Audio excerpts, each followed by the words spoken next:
Hi, and welcome to Voices of Esalen. I'm Sam Stern. Today, my guests are relationship experts Linda and Charlie Bloom. Trained as psychotherapists, they've worked with individuals, couples, groups, and organizations since 1975. In our discussion, we explored a host of issues, such as the nuances of shared finances, the importance of sexual desire within a relationship, whether you should be best friends with your partner, the importance of ritual, ways to engage in useful disagreement, tips on apologizing from the heart, and so much more.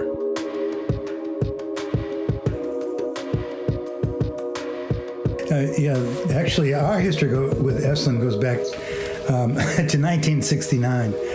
That's the first time that we ever came here, and it was just a few months after we met, and we were doing a cross-country trip from Boston, which is where we were living. We had heard about Esalen. We were coming up the coast, and we spent the day here. For two East Coast people who were, kids, 21, 22 years old, this was literally mind-blowing in 1969. If anybody had told either one of us then that we were going to be coming back here, not just as students, but as teachers for 25 years, I think we would have suggested that they check into the latest facility and get some treatment. But that was our first trip cool. Here, and the rest is, as they say, history. Yeah.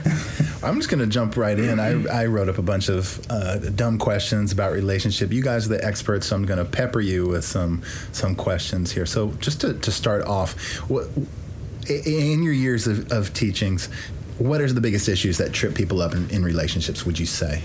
We find that differences can really chafe people, and they get so toxic with the incompletions that haven't gotten handled because they don't really know well how to negotiate for their needs and how to speak their truth without blame and judgment. So they rely on old family of origin patterns and didn't have models. No blame on the family of origin. They gave us the best that they could, but often they didn't see their parents working out their differences well. And so that can drag the energy down no matter how much a couple falls in love and they have a lot of things in common and values in common. If they don't find a way to work with their differences and to see that most of their needs can be met in the relationship, it ends up being divisive. And we see a lot of people splitting up who really have a lot of potential to make it and to have a great relationship because they haven't got the skill set of managing conflict. Okay, all right, good. Do you think you should be best friends with your partner? It's optional, not required. Interesting. Yeah. Tell me more. Well, it's tricky because a best friend relationship is wonderful, and it's probably one of the best relationships that we can have in our lives. But there's no relationship that is anything close to involving the breadth and depth of what will be brought out from you in a committed partnership. And the reason for that is because there's just so much more on the line. There's so much more that is riding on this working. There's so many more expectations we have of this person that we would never have of any other single person.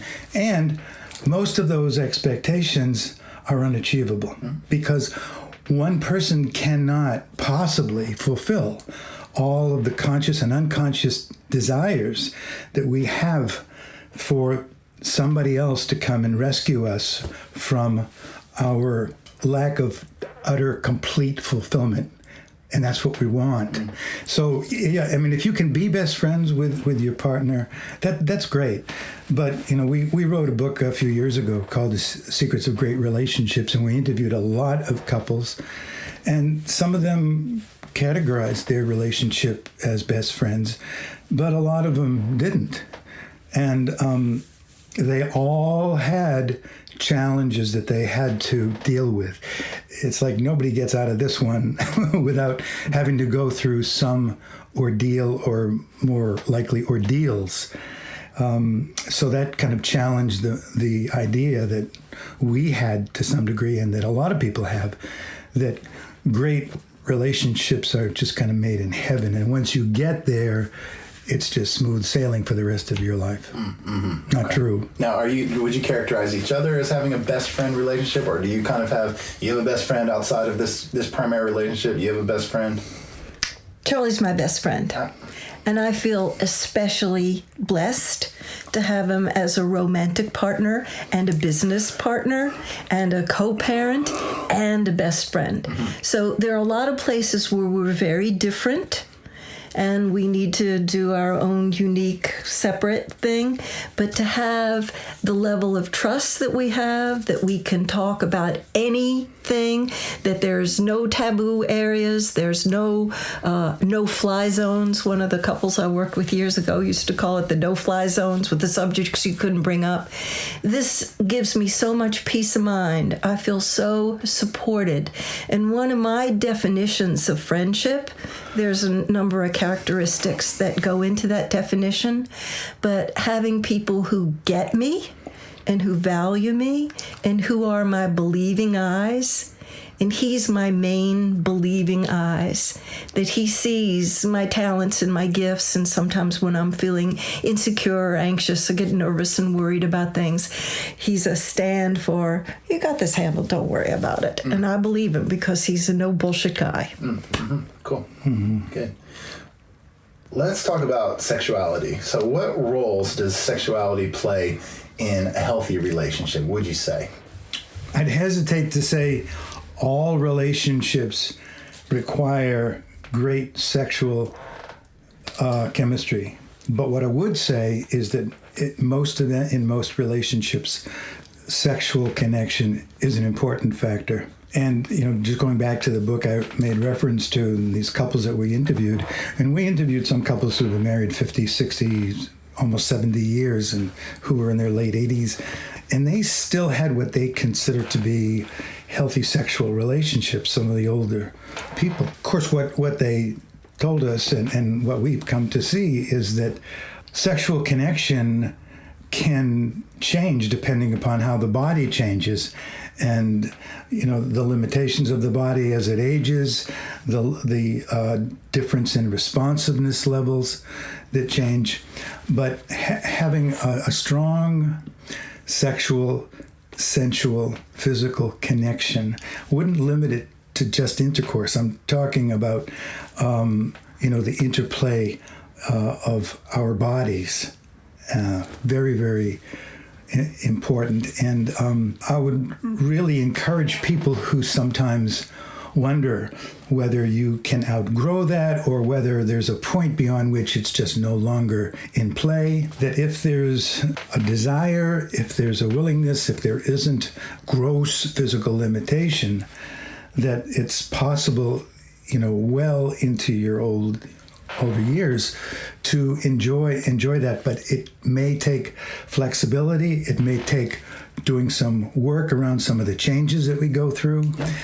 And I'd say that the biggest factor that gets in people's way of having a healthy, fulfilling sexual connection is what we refer to as incompletions. And that is the unfinished business that we haven't dealt with because we've put it under the rug. We haven't wanted to argue. We haven't wanted to go there. That is a big issue that can affect, and for many couples does affect, sexual desire. So what about this incompleteness? What are some kind of tips for speaking about things that are quite difficult to speak about, that you want to avoid? How can we get into that? Thank you for asking, because it's such a crucial bottom line issue to not dance around the edges of the important issues that need to be addressed. And the most important thing is to honor that part of us that's complaining. Do you know, I think complaints are highly underrated. The complaint is the entry point to the vision of what it is that we're committed to. So you may need to spare your partner your complaint and just listen in on it yourself, and then see what it is that is indicating to you of what's not working. And to get agreement from your partner that they want your honest feedback about what's great and glorious and wondrous and delightful in the relationship and what's off the mark, so that we can improve that. We call it going for the gold.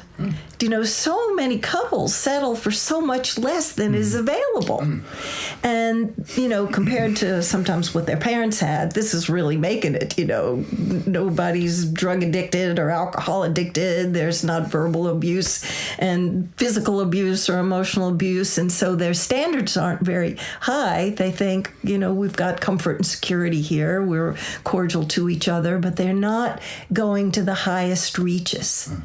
If you want to go for the gold and you want to have the best that relationship can be, you have to have some risky talks. Okay, yeah. And you have to bring up the tough subjects in a responsible way. Yeah. I call it the sandwich. So on the one hand, you acknowledge some of the things that are wonderful about the relationship, and I really want us to have honesty, openness to reveal rather than conceal. And this isn't quite working for me. That's responsible. It's not you're doing it wrong, you're bad, you know, shame on you. None of that flavor. And an appeal to their enlightened self-interest. There's a lot in it for you if we work together on this. How might we collaborate so that we have the most joy, the most creativity, the most pleasure in our life? You know, and we may have to take the descent first and go into some dark places first before we can go into the enlightenment zone. Right. Oh, that's good. I love it. Great. How about, are there any weekly rituals that you'd recommend for couples? Yeah, why don't you take that? I'm all about rituals. Great. And couples need to work out whatever it is that works for them. There's a fair amount of research about the husbands who kiss their wife goodbye every morning before they go to work make a hell of a lot more money than the men who don't. I love that piece of research. I love it. Yeah. And, you know, a simple little thing that just takes a few seconds can get you off on a good start in your day. Do you know that's validating to her that she's prized and valued, not taken for granted, and it's a validation for him. I'm a good husband. I'm generous of spirit. I dig my wife, and she knows it, and I'm going into the challenges of my workday with a full soul tank. So we have a morning ritual where we do a cuddling meditation, and we do it almost every single day, and it's been a part of our life for years. And sometimes it's still dark, you know, in the winter, and before we get out of bed, it's still dark. I'm already having a great day. You know, I say, come on, life, I'm ready for you now. Oh, lovely. And that's because we're connected and we're really hooked up. Yeah. And we kiss goodnight every night, too. And we cuddle some more because I'm totally touchaholic. But every couple needs to work out what these are. Mm-hmm. Maybe they walk the dog together. We have friends who have golden retrievers, and when they walk the dog, they stop and they touch foreheads to each other. We have friends who pray. Do you know, they pray together. We know people who do yoga every morning. They have a meditation practice and a yoga practice. They do their own poses, but then they embrace at the end. So I think that it's a real boon to a relationship to have those little things that just light you up. That's powerful. That's really great. Mm-hmm. Do you think a couple's finances should be together or separate? Again, you know, Sam, this is so dependent upon the predispositions of the partners. More often than not, what we have found in relationships is that people have some very strong, clear differences in their predispositions in terms of certain values. One person might be a saver, one person might be a spender, one person might be an introvert, the other one is more likely to be an extrovert. So there's this phenomenon called complementarities, in which we complement each other. We kind of fill in the spaces that the other person doesn't have because they're leaning towards one side or the other. So, you know, in terms of blending your finances or keeping them separate, most people are going to probably have to deal with some different points of view, and the challenge is always the same thing. Whether you both are on the same page, if you're both on the same page, it's easier, obviously. Okay. But if you're not, then something has to be worked out.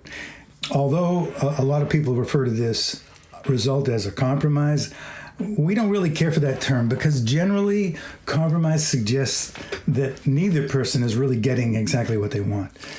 Now, that's probably going to be the case in a lot of situations anyway, that, you're probably not going to get 100% of what you want if the other person is on the other end of the spectrum. So we do have to learn how to work with these differences, how to come up with something that works, because in the example that you gave about whether we blend it or keep it separate, that's not something that can remain unresolved. Because if it does, somebody's going to be unhappy because you have a system right now. Right. And the real question is this working for you? And if it's working for one person but not the other one, guess what? It's not working. Because in a committed partnership, both people have to be adequately satisfied with the arrangement that they have co-created. It doesn't mean that they're both going to be ecstatic about it, but you've got to be able to at least live with this in a way that you're not feeling an accumulation of resentment. So obviously apologies are crucial for relationships. Do you have tips on being a good or useful apologizer? Absolutely. To do a thorough apology, you have to be with yourself first before you offer it. Don't be so fast. Really get into the sincerity. And what's even more important than I'm sorry is what I've learned from this breakdown that will empower me going forward to not cause harm in the future. And the piece that sometimes people are in too much of a hurry to try to get it handled because they feel guilty or they're afraid that the other person's going to retaliate in some way. You have to sense whether the other person is still too hurt, that they're not open to receiving you. You have to be empathic and let them have their hurt for a while and not try to, shove past it. That to rebuild the trust takes some finesse in the timing, and to actually ask, I'm ready to really offer an apology, a sincere apology, and to let you know how much I really regret that I caused harm and what I learned going forward. Are you ready to receive me? This almost makes me want to open up the question a little bit more broadly and ask you, how do you have a useful disagreement? How can you have a fight that actually, what are some ways to engage in a disagreement that can lead to more connection later? That's a beautiful question. And it's one that every couple really needs to get clear about. Like, what does it really require?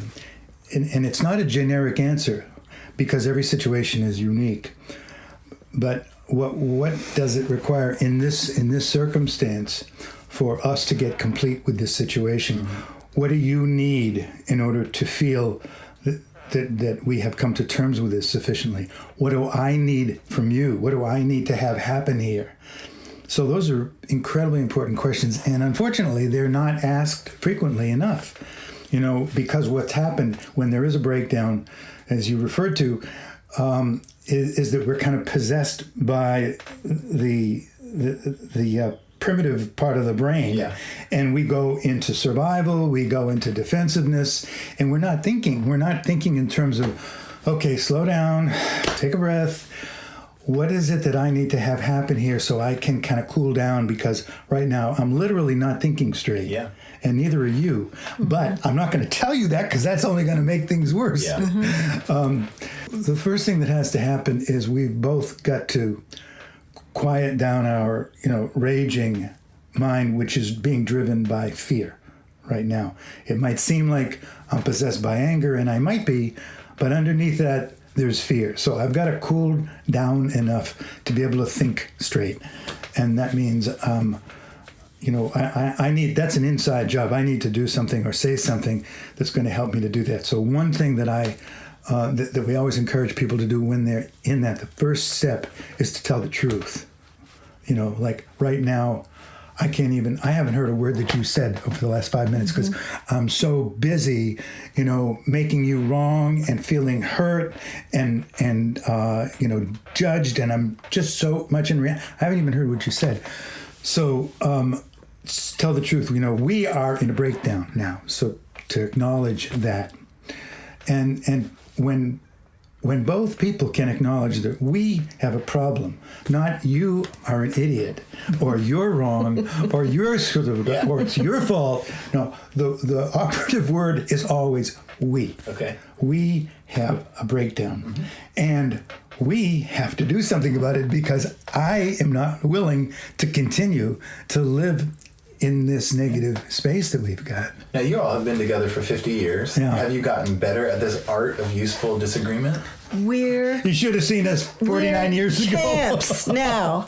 But years ago, we almost lost our relationship. We came a hair away more than from once. the separation and More than divorce once. statistics. Yeah. Primarily because we were a couple of hotheads.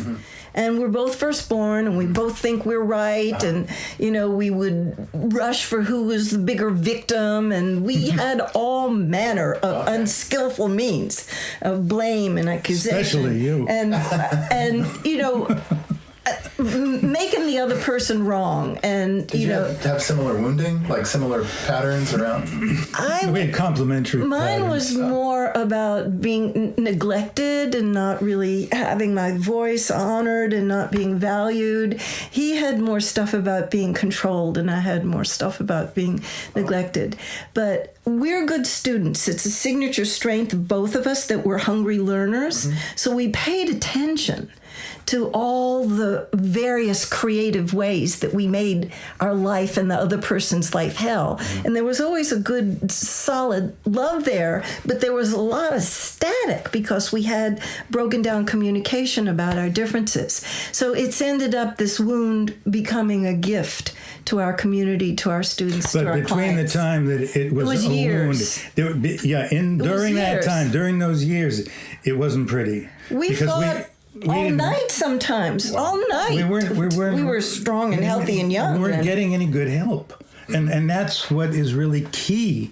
When you hit those places that, you just, not only can you not get through this, but your efforts are making it worse. Yeah, it's you hard to need help you. somebody to come in and say, whoa, time out here. Here's what I can see that you guys can't see because it's in your face.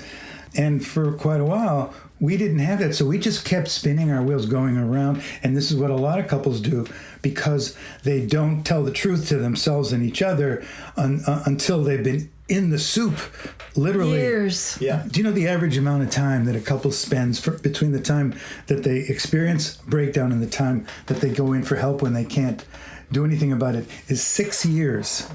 And it's That not, breaks my heart, that statistic. things are deteriorating over those 6 years. How It's not like pain they're just- tolerant people are. Yeah. Yeah. Interesting. So that's one of the big things is know when to get help and be willing to get it. It is not a sign of weakness. Yeah, well, I do think that a lot of couples, they don't want to go get a counselor because they feel like, well, there's something wrong in our relationship. Yeah, and if we don't get help, then that proves that we're fine. Yeah. There's a cultural overlay because we're blessed to be able to teach in other countries that don't have it as strong as we have it in the States about the independence, that there's something like disgusting, about asking for help, that there's something bad and wrong to say, I'm confused, I'm mixed up, we're suffering here, we don't know how to get out of this. And so it's very important not to go at effect of the prevailing drift that we ought to be able to figure out everything ourselves and worship independence. Right. Because this is one of the hardest things we do in life, is to create a loving partnership. No wonder it's confusing and difficult. Right. We need some people in the graduating classes ahead of us to give us some guidance. Totally. How much should you share about past relationships? Same answer to the other questions. I mean, I'm not trying to avoid it, but it really does depend. For instance, some people are big sharers and they really want to know, about everything. Full disclosure, total. And other people, I mean, that's Linda. She's like that. I'm not. They're usually with people who are more private. Yeah. I have learned to become less uncomfortable, a little more comfortable with revealing more. I'm revealing much more with Linda, and I'm grateful than I really? Had before. Mm-hmm. than I would have if I was with somebody who was more like me. Mm-hmm. And I've learned to not only I can do it, but I really appreciate it because it's really enriched my life too. It's not just for her benefit. And you've learned to be a little appreciate privacy, appreciative of and you solitude. Don't know everything about me. Mm-hmm. You know most, but not everything. And I like to keep a little mystery. It keeps a little zing in there. Yeah. But it is one of those things where the couple, if they're not on the same page with it, and some couples, they're on the same page with a lot of things. Mm-hmm. We just happen to be on very different pages on a lot of different things. And I would never conceal anything that could jeopardize our relationship. Okay. Right. Yeah, and I think that's the kind of the criteria. That's the bottom line. Is that are you keeping a secret, which means there's an intent to withhold information that's relevant to the relationship, that really is dishonest to not reveal, or are you simply honoring your right to privacy? Mm-hmm. Privacy is one thing. Secrecy is different. And so we try to help people to make that distinction. Yeah. What's the dumbest thing you used to do in relationship with one another that you no longer do, that over the years you kind of learned that this is not adaptive? Blame. Tell me about it. I come from a lineage of long-suffering martyr women who sucked it up a lot and didn't assert themselves. And it took me years to be willing to be guilty of the sin of outdoing the women in my lineage. And to be able to speak up in my own behalf in a responsible, respectful way without blame. Mm. And when I think back to how much trouble I caused for myself and for us in the early days because I didn't know this essential piece. It's 101 to us now. We're very careful about the way we speak with each other. We're very responsible about the way in which we bring a complaint. We're also proactive about offering what would work, not just complaining, but we're part of the solution. Okay. Uh-huh. So we're offering, and this would be helpful to me, this would mean a lot to me, so that there isn't the kind of accusation and blame and pushback. Defensiveness, reactivity that we lived in on and off really literally for years. And our relationship was arrested at a lower level of development. As soon as we were able to get a grip on this, which was a piece of work, it jumped up in the well-being department. Can I ask you about the language that you might use when you're bringing a complaint to Charlie that you want him to be able to hear? Mm-hmm. How do you phrase that? I have a concern, or I'm feeling uncomfortable with, or I'm anxious about. So the emphasis is on me and what I'm feeling and what I'm needing, which is vulnerable. It's always kind of risky. And people don't realize how much trouble they make for themselves when it's about the other person, about what they're doing or not doing or saying or not saying. Because you're already in trouble. Even if you didn't say the word you, or even thinking you're already not off on a good foot. So if you can stay with your own experience, particularly if you're irritated, angry, resentful, or a rage, and there's always deeper, tender feelings under it. It's always fear or pain or both.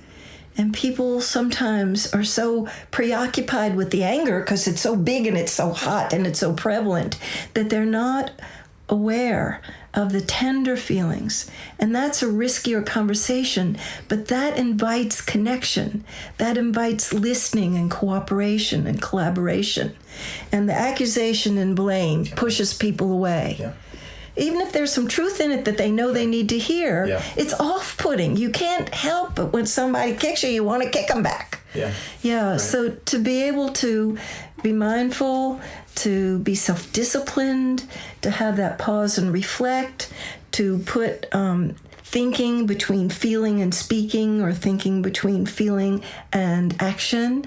And that pause and reflect makes all the difference, because when you slow down, you have more options. You can think about what the skillful means are, and you can skip the aggravating part. Okay. How about you, Charlie? What's something that you used to do in relationship that you feel like you've kind of like shifted and changed? We grew up in different kinds of families.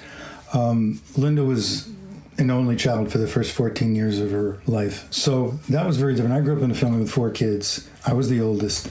And her family had kind of guidelines about children should be seen and not heard. And she kind of was muzzled for a lot of her life growing up. I, on the other hand, my family was everybody was outspoken.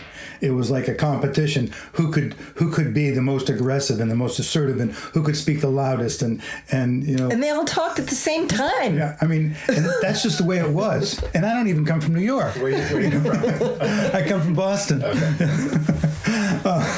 But that's the way it was. And so I was predisposed to be more outspoken, because that's what my history was when we met. And one of the things that I learned to do is, because I also had a mindset that you're either controlled or you are controlling, like polarity, one or the other. And I was not going to be controlled, particularly by a woman. So I used my tendency towards being pushy and aggressive and not vulnerable to intimidate Linda. And I'm kind of embarrassed to admit that, but for the first several years of our relationship, I saw how she would cringe in response. And in my mind, I go, okay, so I've kind of diffused her as a threat. I still feel some shame about having done that, but I've pretty much forgiven myself, and I know she's forgiven me too. But, also for selfish reasons, I regret having done it, because I have come to see that the price that our relationship paid for me, quote, winning those arguments was that there was buried resentment, there was fear, there was distance, there was intimacy was compromised and diminished, and I ended up feeling very bad, about when I came to realize what I'd been doing. Mm-hmm. I really got committed to, I can't do this anymore. Thank you for that. Yeah, that's really cool and interesting to hear about these changes in relationship. One more question about the disagreements. Is it okay to go to bed angry? What do you think? I think it's important to have a little bit of affection and some sweet touch or words to be able to get a decent night's sleep and resume in the morning if your fatigue is so strong that you won't be able to do your best in dealing with the issue. So, of course, it's better if you can deal with it before you go to sleep. And sometimes you just can't, because the issue is just too gnarly and you're too fatigued. And either one of you can say, I'm just not up to it right now, but I promise at the first possible moment we'll resume. And back when we used to pull those all-nighters, fighting until dawn, we believed that you were irresponsible if you stopped the interaction. And we could have saved ourselves trouble, and we did finally when we agreed. Just be friendly to me, warm enough so that I can get some sleep. And we're going to pick this up when we bring our best self to this negotiation. So I think you can't be too rigid about you have to finish it before you go to sleep, because that could take you right to hell. I wanted to add something about Charlie when he was back in his brutish, aggressive days. There was a fair amount of pain and suffering there. But when I didn't stand up to him, I helped create the monster. Yeah. And I will take responsibility for the awful cycle that we were in for way too long.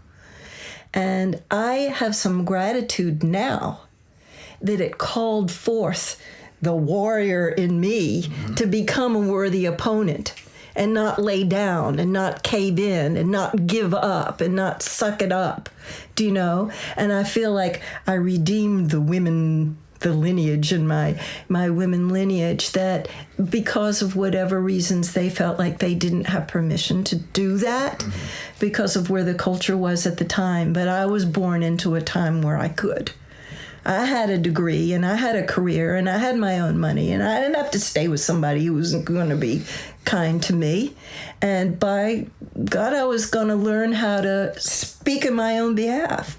And when I started to grow some strength and some backbone and say, it's not okay for you to talk to me like that. And you can't call me names. The pet name that he had for me back in the day when we were at our very low point, this was decades ago, he used to call me Bottomless Pit. And I used to go at effect of that and think, oh, I am too needy, I am insecure, I want too much. And I had to be with that for a while, and I said, hell no, I have needs for connection. I'm a connector, that's who I am. And it's okay to have these. And when I would speak in my own behalf, on a good day I would speak politely and responsibly. Some days I wasn't as skillful, and I'd say, what the hell's the matter with you? Why aren't you a monk? But on a good day, I would speak in my own behalf, and I'd say, you really can't pull that one on me anymore. My needs for connection are reasonable. They're not unreasonable. I'm not excessively, pathologically dependent. I just want to connect to you. I dig you. I'm into you. I want to share with you. I don't want you to live your life so separate from me. And when I could feel good about myself and who I was, then I could stand up for myself. And when I started to own my warrior, and I'm grateful that he taught me to fight. I didn't know how to fight. That when I became a worthy opponent, then he stopped being the bully jerk that he used to be back in the day. Right, exactly. Yep. And that kind of brings me to, how do you get unstuck from entrenched relationship patterns? Well, like I said earlier, the first thing you do is you tell the truth. We're stuck. Because we've been going around this loop for a long time. We've been down this rabbit hole a long time. We need to do something about it because it ain't getting any better. I hate it. I hate us being here. I hate us not being close. I hate us feeling this undercurrent of fear and resentment all the time. So one person, has got to take that step and tell the truth. And generally the other person will say, yeah, I know. Yeah, but what are we going to do about it, And, of course, the optimal word is always we. We created this problem here. We have to do something about it because neither one of us wants to continue this way. And we're from the school of thought that there should be an agreement in place. That if either one of the couple thinks that it's time to get some counseling, because we've done our best and we need another set of eyes on this, that you go, no questions asked. Either one has the privilege to do this. This is a really important agreement, that either person at any point has the power to say, we need to get some help now because we've done the best that we can and it ain't happening. And so we have to see somebody. And if that agreement is in place, then the other person doesn't get to argue. It's like, okay, so let's get on the phone, or let's, find somebody, because, we've got to break out of this cycle. We're in a vicious cycle. Our efforts are only taking us deeper into it. We've got to get another set of eyes in there, somebody that you can both trust, not to tell you what to do.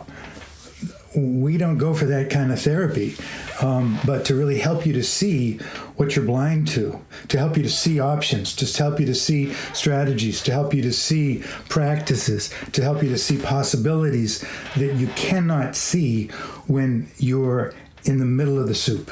You just can't. And it's not a deficiency. It's just that's where we go when we get into these places. Yeah. And Esalen's full of workshops that help people get unstuck every day.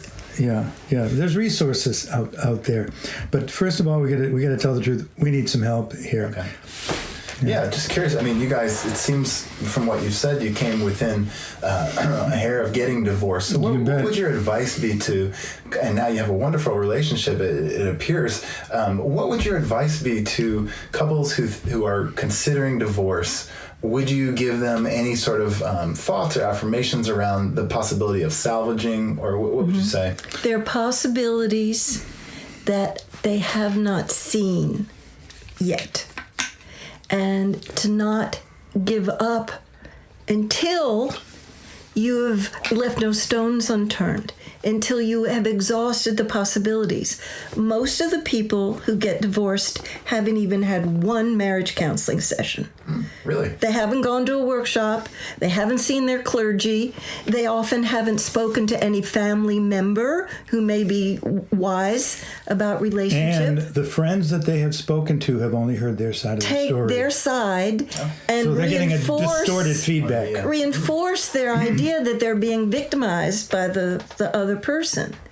And if you can open up your mind to the possibility that you haven't exhausted all of the avenues that are available to you, and to give yourself a chance, even if you've gone to a marriage counselor, perhaps they haven't tuned into the core issue that you're struggling with. So we have sometimes people come to us who've seen 2, 3, 4, 5 marriage counselors before they see us. We have kind of a reputation of being the last ditch. But often, if you get the right help, the right workshop, read the right book, or, get the right counselor. And we do intensives where we spend a day or two with people, so you really drill down to the core issues. Possibilities open up that people didn't see before. They check themselves out and see how they're getting in their own way. They see how their overtures to the other person have come across as demands or commands or threats or ultimatums rather than requests. This is what I think would really help us. Would you be willing to experiment with this? I want to just add a caveat to this. I don't want the listeners to get the idea that we're saying all relationships can and should be saved. Right. Because that is not true. Sometimes the very best, most responsible decision that you can make is to end the relationship as it currently exists, which doesn't mean that you can't create a new relationship out of that. But before you can have a new relationship, sometimes this one's got to be terminated.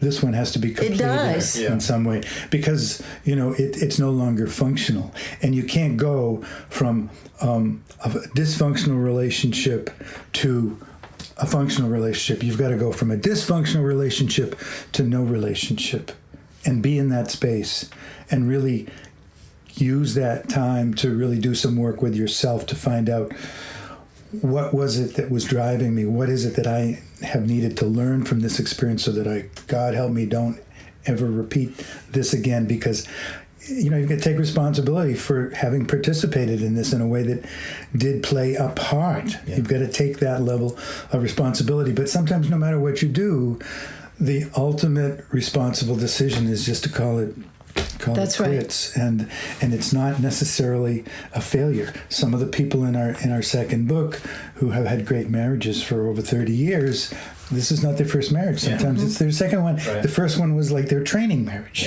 and they learned some things. So it's not a failure. It's not a defeat if you leave the relationship feeling like you've done everything you can do. Yes. Because people give up too early.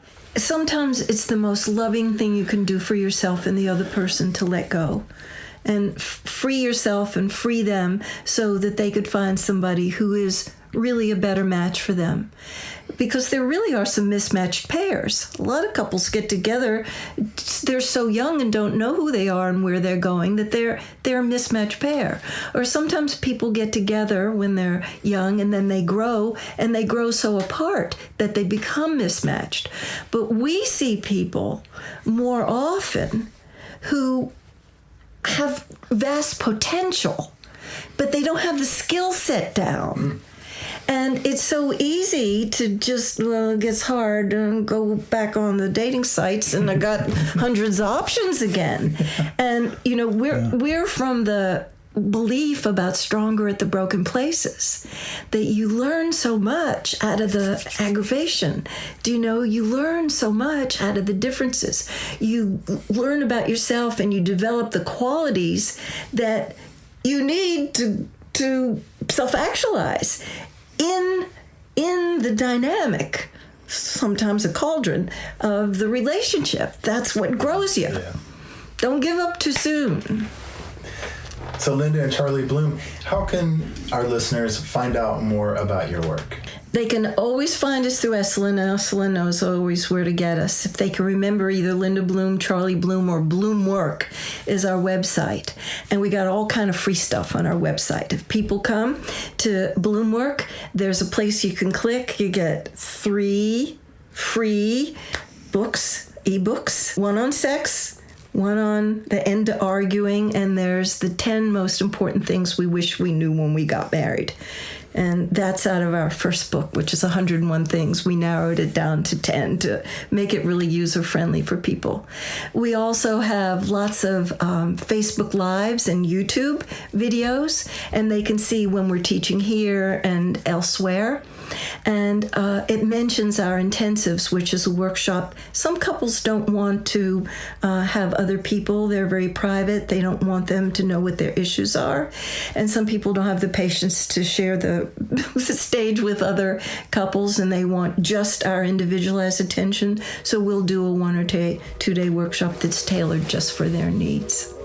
That's great. Well, this is a couple that we can really learn from. Linda and Charlie Bloom, thank you so much for joining us today on Voices of Esalen. Had a good time. Thanks for having us. Thank you for listening to Voices of Esalen. Today's show is produced in conjunction with Cheryl Frenzel, Geraldine Hess, Lori Putnam, Shannon Hudson, and Ian Golden. Our music is by Nico Holloman. If you'd like to hear more episodes, please find us on iTunes. And if you like what you're hearing, take a second to subscribe, rate us, and review. You can also find all of our episodes at our website, esalen.org. That's ESALEN.org. The Esalen Institute is a nonprofit organization. Programs like this one are made possible by the support of our donors. Thank you so much for your contributions to our work.